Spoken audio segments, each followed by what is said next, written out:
Olá, seja muito bem-vindo, muito bem-vinda ao nosso canal. Um espaço de aprendizado sobre saúde e bem-estar. Um canal que tem como objetivo levar a você dicas e informações sobre saúde e qualidade de vida. Todas as semanas, um tema diferente. Eu sou Alexandra Manfredini, biomédica, educadora em diabetes, diretora do CEDLAB Laboratórios e Clube Levida.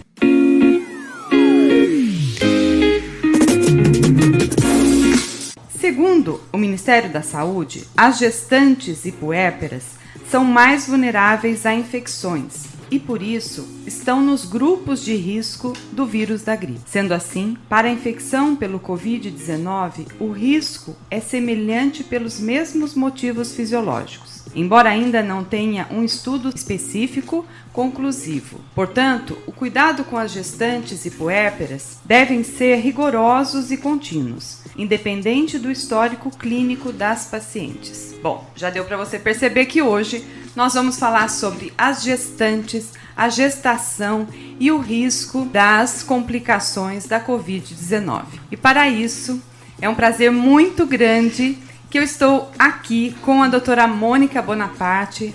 Ela é ginecologista, obstetra, e vai conversar comigo sobre as gestantes, sobre os riscos, sobre as dicas que nós temos aqui para você hoje, muito especiais no nosso canal. E eu começo, doutora Mônica, pelo agradecimento. Muito obrigado, gratidão por você estar aqui conosco. É um prazer muito grande recebê-la no nosso canal. Bom dia, Alexandra.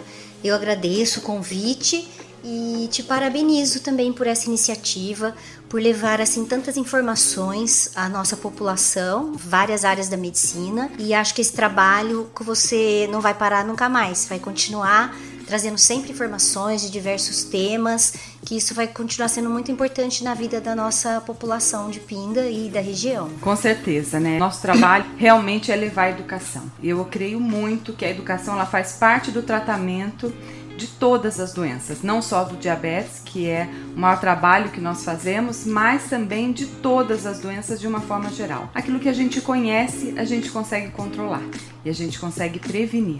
Isso que é muito importante, né? E eu quero começar hoje o nosso podcast com uma pergunta que eu acho que é a dúvida de muita gente, né? Há alguma evidência de que as gestantes corram mais riscos de desenvolver uma doença mais grave do que a população em geral no que diz respeito à Covid-19? Então, Alexandra, o início da doença na China, eles lançaram alguns trabalhos dizendo que a grávida não teria um risco maior do que a população geral, pelo menos na estatística deles, naquele momento, que elas foram consideradas mesmo risco dos adultos jovens. Mas nós, obstetras, sabemos que a grávida ela é sempre grupo de risco. Por quê?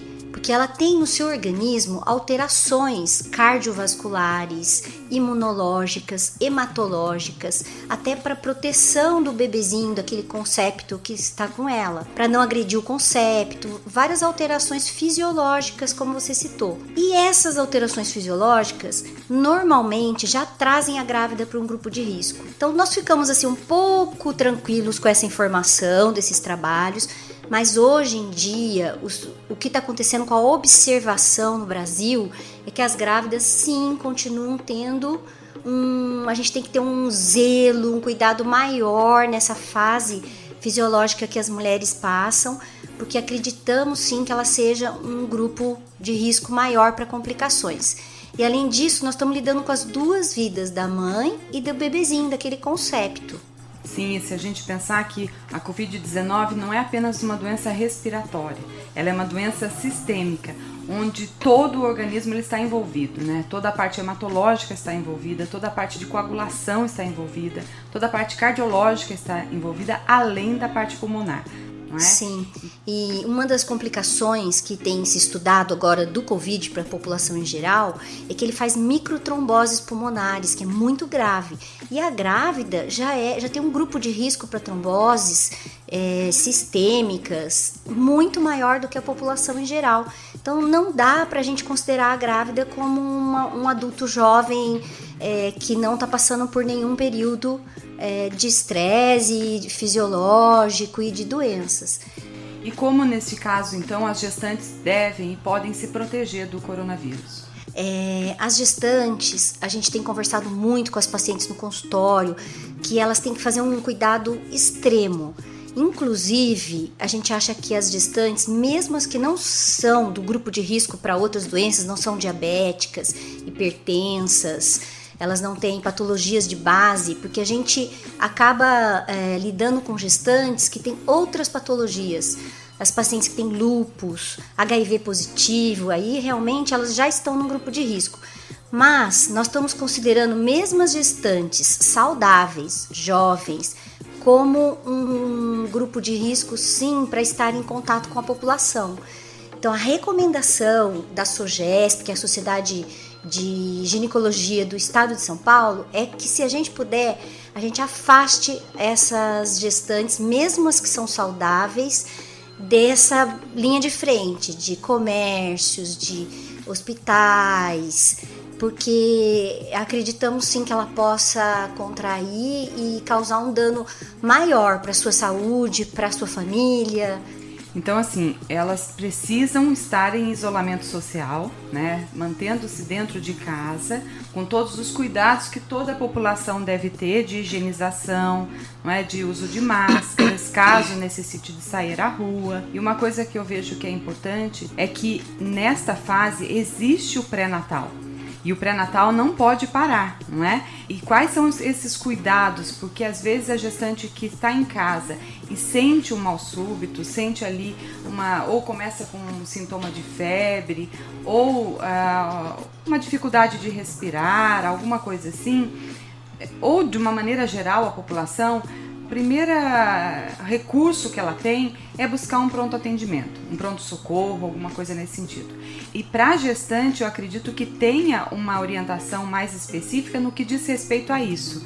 Porque se ela vai até o pronto-socorro é um lugar onde estão todas as pessoas supostamente doentes, ou que estão ali em suspeita do Covid-19, alguma coisa nesse sentido, e como que essas gestantes então devem proceder no caso delas sentirem alguns dos sintomas, ou então, com relação ao pré-natal, ela deve procurar o obstetra dela, ela deve procurar um pronto-socorro mesmo. Como ela deve proceder neste caso? Sim, isso é um cronograma que nós médicos temos discutido muito. Em primeiro lugar, nós chegamos à conclusão que nós não podemos fechar os consultórios, não podemos deixar de fazer os exames pré-natais dessas pacientes. Por quê? Mesmo a que está saudável, ela precisa fazer o pré-natal. Ela tem outros cuidados, ela tem hipertensão, tem diabetes gestacional. Se o médico não der esse apoio para essas gestantes que estão fazendo seus exames normais, ela vai procurar o hospital. Ela fica sem saída. Então, o que é a recomendação? Que os médicos continuem fazendo os seus pré-natais, como nós estamos fazendo na nossa clínica, assim, com todos os cuidados. Todas as pacientes têm que ter máscara para entrar no consultório. A gente faz uma higienização da sala, da mesa, da cadeira a cada paciente que entra, porque ela precisa receber esses cuidados normais da gestação. Tem uma recomendação do seguinte: se essa gestante ela estiver com sinais de gripe, ela deve procurar o seu médico, e a orientação é fazer uma consulta via web, via internet, para ela não comparecer à sala de espera nem ao consultório com sintomas. Ela vai ser orientada de todos os cuidados que ela tem que fazer, se isolar da família, o máximo possível, se isolar de crianças, e ela vai ser orientada no que fazer via web, uma consulta que hoje em dia o Conselho Federal de Medicina nos autorizou a fazer essa consulta via web. Agora, se ela apresentar sinais de complicações, realmente febre, falta de ar, aí ela vai ser encaminhada para um pronto atendimento especializado.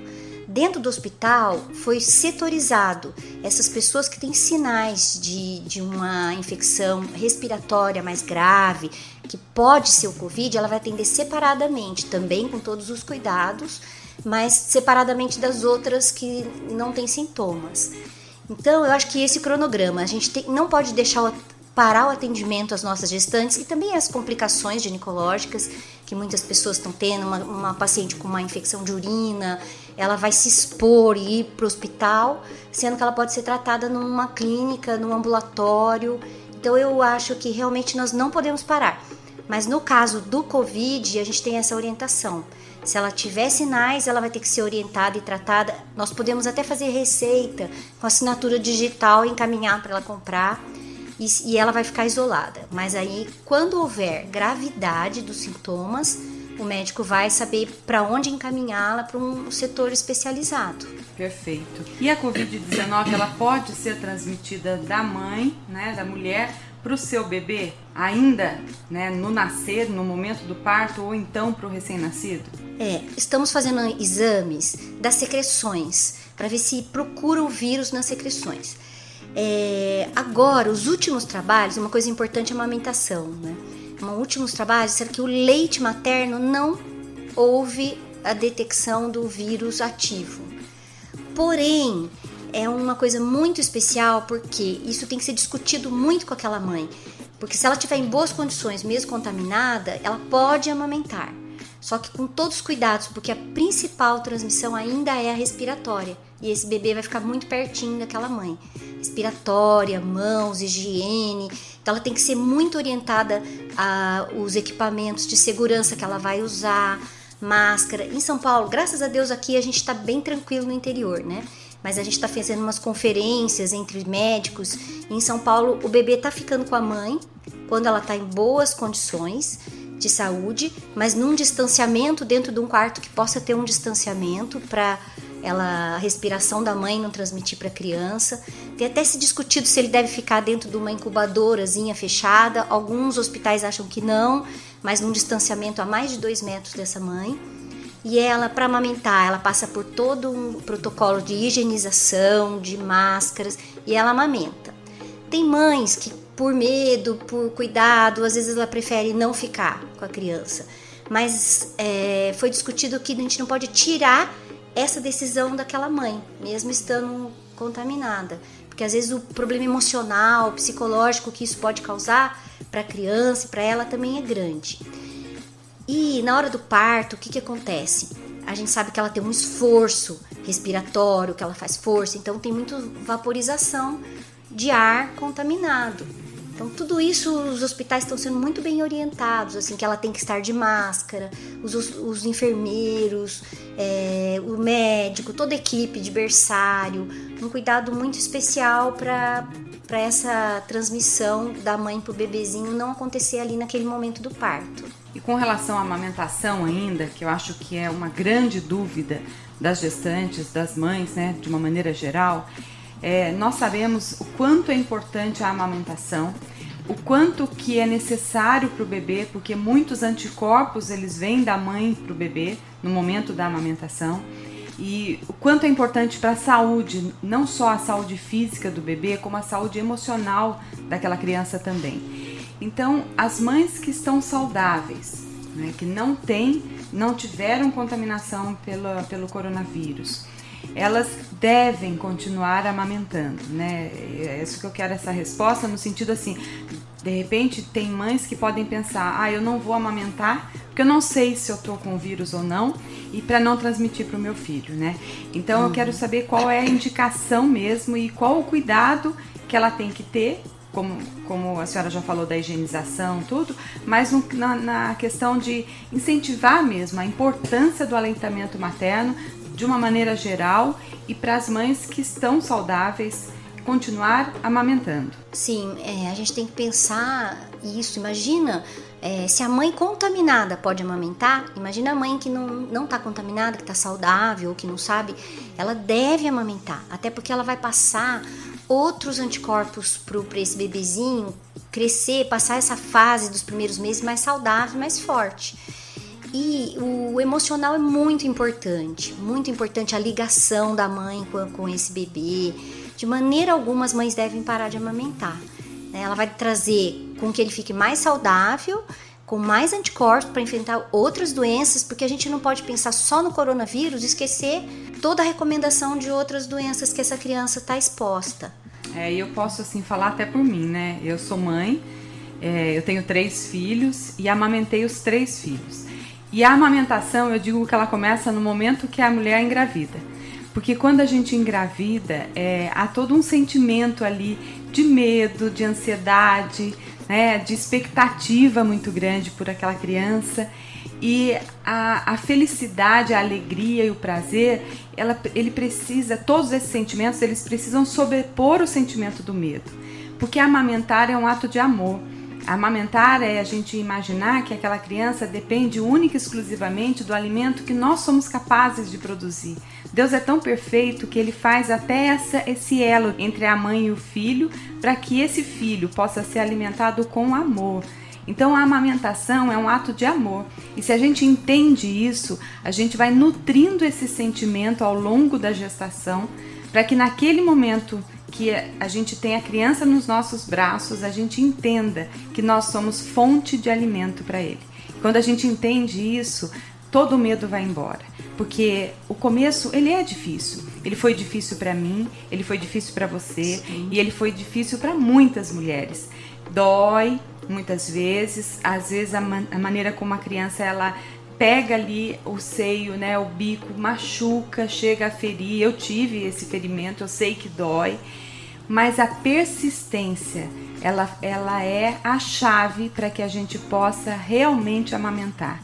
Porque muitas mães eu escuto elas dizerem que elas não têm leite.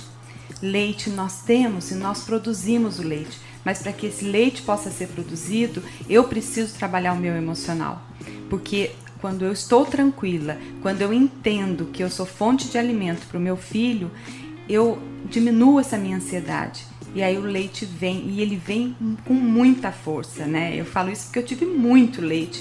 E esse leite todo eu armazenava, eu congelava para que eu pudesse trabalhar e meu filho pudesse ser amamentado com o meu leite. Então, isso é mágico, isso é encantador, né? Então, que a gente possa fazer desse momento da gestação, desse momento do parto, desse momento do pós-natal ali, vamos dizer assim, né? Que esse momento seja rico, rico de amor. E que nada, nem vírus, nem nada vai atrapalhar esse momento, né? Que ele possa ser realmente muito rico. Isso mesmo, Alexandra. Eu falo para minhas pacientes, aqueles primeiros dias ali realmente são difíceis. A mulher tá aprendendo e o bebezinho também tá aprendendo. Ele não sabe direito ainda como pegar o seio, ele chora, dá trabalho pra mãe. Só que eu falo para elas assim, e elas falam, nossa, eu acho que eu não vou aguentar. Então eu falo assim, parece que não vai passar, mas vai passar esse sofrimento. E poucos dias, que a natureza é sábia. A pele às vezes do mamilo não está totalmente preparada, então machuca. Tem paciente que fala, nossa, o neném vomitou sangue, e o sangue era do mamilo, não era nada com a criança. Então a gente sabe que é difícil sim. E até é bom saber que é difícil para poder enfrentar. Só que isso passa. E em pouco tempo a mãe se adapta, a criança aprende o caminho. E eu sempre falo para elas, tenha paciência, vamos fazer tudo certinho, as orientações, porque depois isso vai ser assim um grande prazer na sua vida. Aquele momento que tá a mãe e o filho ali, é um momento só dela, um momento só do bebê, de união, de amor. E até a parte fisiológica, quando a mulher amamenta, liberam hormônios que contraem o útero, que faz o útero voltar ao normal mais rápido. Então essa mulher tem menos complicações de hemorragia, de infecções uterinas pós-parto. Então é tudo assim interligado. Ela começa a amamentar da sede, porque a natureza é sábia, libera o hormônio, faz ela ter sede para beber bastante água, para ter bastante leite. Então você vê que a natureza é perfeita. Nós é que temos que ter paciência, precisa de ajuda sim às vezes, de uma mãe, de um familiar, mas poucos dias a mãe está entrosada. Poucos dias ela nem quer mais ajuda, porque ela já sabe como conduzir aquele caminho, né? É perfeito mesmo, né? É muito perfeito. É perfeita.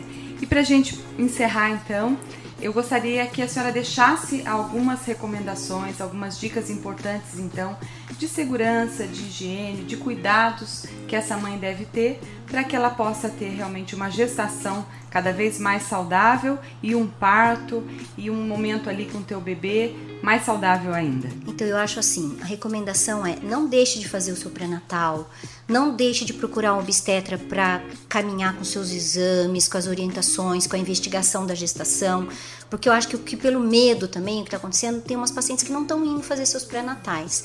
Então, assim, faça seu pré-natal com segurança, sempre acatando as orientações de uso de máscaras, de cuidado, de higiene, não banalizar, achar que pode sair por aí de qualquer forma, levar muito a sério, conversar muito com a família também, não ficar fazendo encontros familiares e festas, porque a gente sente falta, sim, principalmente nesse momento, mas se a gente levar a sério, se isolar direitinho, ficar só com as pessoas que vivem na mesma casa, essa é a orientação. Não entrar com a mesma roupa que alguém da família que foi trabalhar entrar em casa, deixar sapato fora de casa, entrar imediatamente, tirar aquela roupa que veio da rua e tomar banho, se higienizar. Então a gente tem que realmente levar a sério. A gente tem uma vontade de que talvez não seja tão grave, uma vontade de acreditar nisso, mas é grave. A gente sabe, estão acontecendo muitas mortes, inclusive de mães e de puérperas. A mulher depois do parto, ela continua ainda com as alterações fisiológicas, sofrendo mais risco do que as outras pessoas. Então, assim, é difícil, mas a gente com amor, com tranquilidade e com fé que tudo isso realmente vai passar, seguir em frente, mas sem banalizar as orientações. E principalmente não deixar de fazer tudo que ela tem que fazer do seu pré-natal, de medicamentos, de exames, de procurar seu médico, numa dúvida, telefonar, saber para onde ela vai no momento crítico. Eu acho que é importante também todo esse cuidado que a gestante tem com ela, mas que todos os familiares tenham com ela também, né? Que o marido tenha, como a senhora falou, vem da rua para tomar o banho, tirar aquela roupa, né? Os filhos também, que tenham cuidado com a gestante e que não haja visitas, né? Eu sei que esse é um momento que toda gestante, depois que o bebê nasce, aquele momento é um momento de visita dos avós, não é? Da família, dos irmãos, dos cunhados e dos amigos, mas agora não é momento de visita. E uma coisa importante que eu acho que a gente pode falar também para os pacientes é que os hospitais mudaram as condutas. Antigamente podia entrar pessoas, podia ter visita, o marido entra com a esposa, isso continua, ele acompanha o parto, mas tinha pessoas que podiam assistir o parto, podia entrar um fotógrafo, então isso realmente não está podendo mais. Nos 2 hospitais aqui de Pinda, eles proibiram as visitas, nem visita, nem avó, ninguém vai visitar. Mas eu gostaria de passar isso, porque às vezes choca, quando a pessoa chega lá, como assim, não pode a visita? Então é bom a população saber que isso foi feito para proteção. Então as maternidades estão mais isoladas, vai ficar só um acompanhante, que geralmente é o marido, ou a mãe, ou a irmã, e eles pedem até para não ficar trocando esse acompanhante, porque quem for ficar com aquela gestante. Isso para a própria proteção das próprias mulheres, para uma não levar um risco para outra. Então eu acho importante a gente comentar isso, porque às vezes quando chega no hospital isso choca, porque você vai preparado para aquela festa, que realmente é uma festa. Então é um momento de entender também que isso tudo é feito pela proteção do próprio bebezinho, da própria mãe, e que logo ela vai estar em casa e ela manda vídeo para a família, fotos, faz videoconferência e tudo vai dar certo. Ainda bem que a gente tem a internet, né? Nesse momento que está ajudando bastante, né? Então é um momento de cuidado que a gente realmente tem que respeitar esse momento, e quanto mais a gente respeitar, mais saúde a gente vai ter, né? Isso que é muito importante. Doutora Mônica, muito obrigada pelas orientações. Eu tenho absoluta certeza que foi de grande importância para todos aqueles que vão estar acompanhando esse podcast. E você tá aqui, nós vamos poder fazer mais orientações, né? Outros momentos a gente vai estar juntas para que a gente possa levar informação realmente para toda a população. Muito obrigada. Eu que agradeço, fico feliz em participar, você pode contar comigo o que você precisar, e eu acho que isso é um serviço sim de muita utilidade, que nós precisamos sim nos dedicar a ajudar a nossa população. Isso faz parte desse momento e não vai passar mais, nós vamos continuar, né? Ainda bem, muito bom. Bom, espero que você tenha gostado. Na próxima semana teremos mais conteúdo, mais informações importantes para a sua saúde e bem-estar. Deixe seus comentários, suas sugestões de temas, suas dúvidas até, que nós teremos o imenso prazer de responder para você. Se inscreva em nosso canal, ative o sininho para que você possa receber as notificações toda vez que um podcast ou vídeo novo for postado. Curta a nossa página no Instagram ou no Facebook, Alexandra Manfredini. Se preferir receber no seu celular através do WhatsApp, mande um eu quero para o 12 97406 7552. Um grande abraço e até o próximo podcast.